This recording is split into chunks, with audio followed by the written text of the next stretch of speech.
여러분 반갑습니다. 오늘은 시편 38편을 묵상하는 날이 되겠습니다.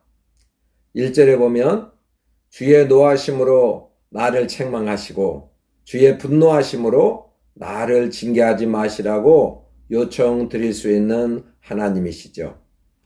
2절부터 4절까지는 주의 화살이 나를 찌르고 주의 손이 나를 심히 누르시고 주의 진노로 내 살이 성한 것이 없고 나의 죄로 말미암아 내 뼈에 성함이 없게 하시고 내 죄악이 내 머리에 넘쳐 무거운 짐 같아서 나로 감당할 수 없게 하시는 하나님이십니다. 5절부터 7절까지는 내가 우매한 까닭에 내 상처가 썩어 악취가 나오고 내가 아프고 심히 구부러져 종일 슬픔 중에 다니고 내 허리에 열기가 가득하고 내 살에 성한 곳이 없게 하시는 분이십니다. 8절부터 10절까지는 내가 피곤하고 심히 상하여서 마음이 불안하여 신음하고 있고 나의 모든 소원이 주 앞에 있어서 나의 탄식이 주 앞에 감추이지 않으며 내 심장이 뛰고 내 기력이 쇠하여 내 눈의 빛도 나를 떠나게 하시는 분이십니다. 11절부터 14절까지는 내가 사랑하는 자와 내 친구들이 내 상처를 멀리하고 내 친척들도 멀리 섰고 내 생명을 찾는 자가 올무를 놓고 나를 헤아려 하는 자가 괴악한 일을 말하여 종일토록 음모를 꾸미나 나는 못 듣는 자같이 듣지 아니하고 말 못하는 자같이 입을 열지 아니하고 결국 못 듣는 자 같아서 내 입은 반박할 말이 없다고 고백하게 하시는 하나님이십니다. 15절부터 18절은 내가 주를 바랐기에 주 하나님이 응답하실 것이고 내가 말하기를 두렵건대 나 때문에 기뻐하여 내가 실족할 때에 나를 향하여 스스로 교만하였고 내가 넘어지게 되었고 나의 근심이 항상 내 앞에 있어서 내 죄악을 아뢰고 내 죄를 슬퍼한다고 기도할 수 있는 분이시죠. 19절부터 22절까지는 내 원수가 활발하며 강하고 부당하게 나를 미워하는 자가 많으며 또 악으로 선을 대신하는 자들이 내가 선을 따른다는 것 때문에 나를 대적하니 나를 버리지 마시고 나를 멀리하지 마시며 속히 도와달라고 요청드릴 수 있는 나의 구원의 주가 되시는 하나님이십니다.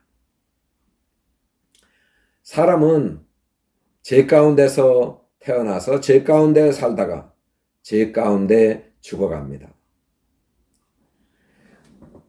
신자들도 죄에서 완전히 자유로울 수는 없습니다. 잠깐 하나님께로 돌아설 때도 있지만 금방 다시 죄로 돌아가는 연약한 모습으로 살아갑니다. 다람쥐 쳇바퀴 같은 신세가 우리의 일상이라고 할 수 있습니다. 앞뒤 재지 않고 죄를 향해 달려가는 우리는 마치 분별력도 없고 이성 없는 짐승과도 같습니다. 죄는 우리의 눈을 가리고 우리를 은밀한 쾌락과 더러운 욕심에 빠지게 해서 결국 죽음으로 이끄는 것이죠. 죄의 결국은 패망이고 죽음일 뿐입니다. 죄를 짓는 짓은 자기 무덤을 파는 행위죠.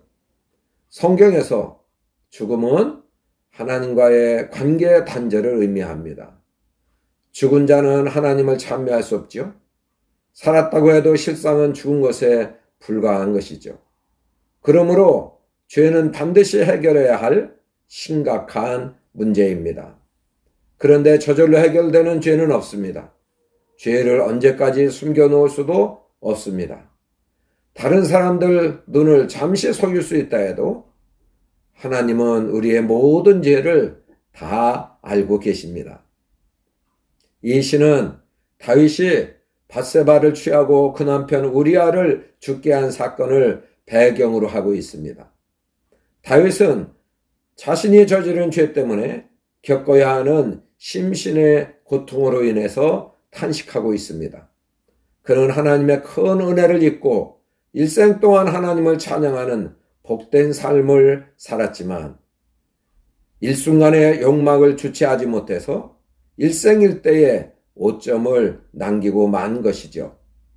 한 번의 쾌락은, 한 번의 죄악이 그를 얼마나 비참하게 만들었는지 그는 2절에서 육신과 영혼 모두 하나님의 화살에 찔리고 하나님의 손에 눌리는 듯한 고통을 느끼며 많은 눈물을 흘려야 했던 것입니다. 죄로 인해 한순간에 나락으로 떨어지는 인간의 연약한 모습을 잘 보여줍니다. 하나님의 마음에 맞는 자인 다윗도 이 정도인데 틈만 나면 죄를 탐하는 우리야 두말할 필요가 있겠습니까? 본문을 읽다 보면 하나님 앞에 지은 죄들이 생각나서 견디기가 힘들어져야 정상이죠. 아무렇지도 않게 반복해서 저지른 죄로 인해 부끄러운 삶을 반복해서 살아간다면 영적인 감각이 거의 마비된 인생이라고 할 수 있습니다. 3절처럼 죄는 성한 곳이 없을 정도로 망가뜨리고 평안함을 누리지 못하게 하며 8절처럼 불안에 신음하게 만들고 마는 것이죠. 죄의 짐을 이고 살아가게 되면 큰 고통 아래에서 슬퍼할 수밖에 없습니다. 10절처럼 심장이 두근거리고 기력이 쇠하고 눈이 빛을 잃게 합니다. 죄로 인한 결과가 이렇게 뼈저리게 고통스러움에도 인간은 깨닫지 못하고 함부로 죄를 지으면서 살아갑니다. 참으로 어리석은 인생이 아닐 수 없습니다. 믿음 있는 사람은 죄의 무게를 느끼는 사람이고 죄의 심각성을 깨닫는 만큼 그의 영성이 살아있고 깨어있다는 증거입니다.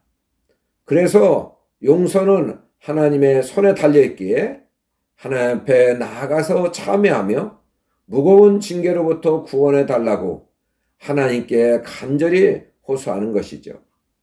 모든 고난이 죄 때문 것은 아니지만 어떤 고난은 분명 죄에 대한 하나님의 징계인 것이 분명합니다. 고난이 올 때 하나님께 회개함으로 하나님의 긍휼을 잊고 용서함 받으며 더욱이 거룩하게 살게 되는 저와 우리 교우분들이 다 되시기를 바랍니다. 하나님 아버지, 저희들 죄를 물먹듯이 먹고 마시는 참으로 죄인 중에 괴수인 것을 보게 됩니다. 그런데 이 죄에 대한 민감성은 없어져서 죄를 짓고도 회개하려 들지 않고 무엇이 죄인지도 깨닫지 못하는 어리석은 때가 얼마나 많은지 알 수 없습니다. 아버지 하나님, 다윗이 느꼈던 죄의 심각함, 죄의 무게, 죄 때문에 오는 고통, 그리고 이제 모든 고난의 사건 속에서도 죄를 깨닫고 회개하는 저희들이 되게 하여 주십시오. 아버지 하나님, 늘 주님 앞에 죄를 자백하고 정직하게 주님 앞에 나아감으로 인하여 죄 사함을 받고 또 정결한 심령으로 살아가게 하여 주옵시고 또 하나님의 긍휼과 사랑을 덧입고 이 세상을 하나님 뜻대로 하나님의 음성을 마음이 청결한 자는 하나님을 보면서 하나님의 음성을 들을 수 있사오니 정결한 심령을 가지고 살아갈 수 있도록 주님이 도와 주십시오.